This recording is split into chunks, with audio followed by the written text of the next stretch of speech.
Quantum mechanics. Somebody asked me, they says, hey, what's quantum mechanics? And I looked at him and I said, quantum mechanics is quantum physics.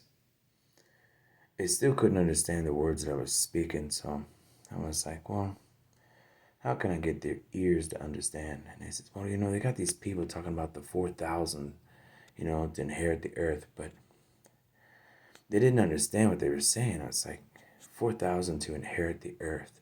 Now, why do we have in the world and of the world, So we had to say in the world and of the earth. And the reason why is because like dog, you see? So, forth thou sinned, the dog thou sinned, you see? You see, if you got sand, nothing but sand, and you don't have anything or substance, so it's the dog thou sinned, you see? And he says, well, what are quantum mechanics or quantum physics? And it's like, well, if I could invent a time machine, and see through all time and space, then I would make it television so everybody could try to decipher and understand each other together, like better together.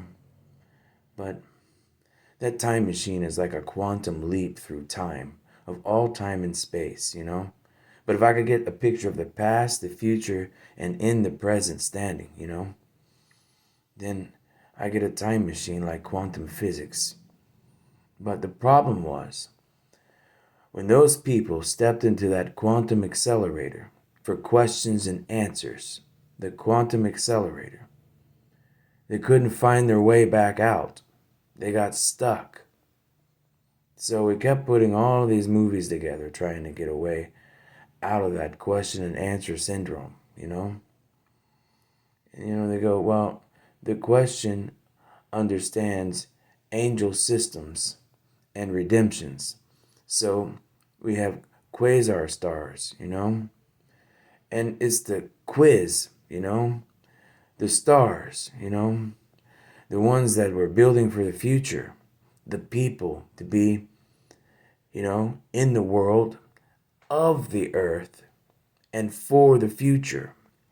So the reason why we couldn't say in the earth, because people would say, oh man, it's the end of all space and time. We're like, no, in the world of the earth.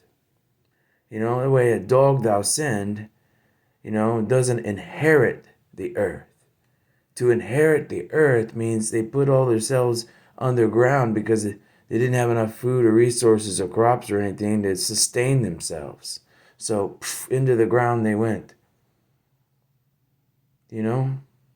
So it's in the world and of the earth, because of the earth, comes the supplements and supplies and crops, forestry, and research. If I could invent a time machine, it'd be like a missile technician. Well, people are just falling apart. They can't dig deep enough for answers to understand that we need water. We need rain. We need the natural substance that makes clouds for rain. Trees and forestry and stuff. Maybe if I go down deep enough in the ocean and I think about it with a bunch of smart geniuses, we can figure out how to fix that quantum time machine. Because if you could look that far into the future and see the destruction that people do because of lack of resources, and the animosity, the horror, and the terror, just pure terror of families tearing each other apart because there's not enough to eat, then maybe we could go back through time, back through time and look at the past and see what was there. And then go forward through time and see what's no longer there. And then maybe if we get that middle ground, like a balance in between the past and the future for the present, then those gifts of knowledge and wisdom, could be sustained through all time and space.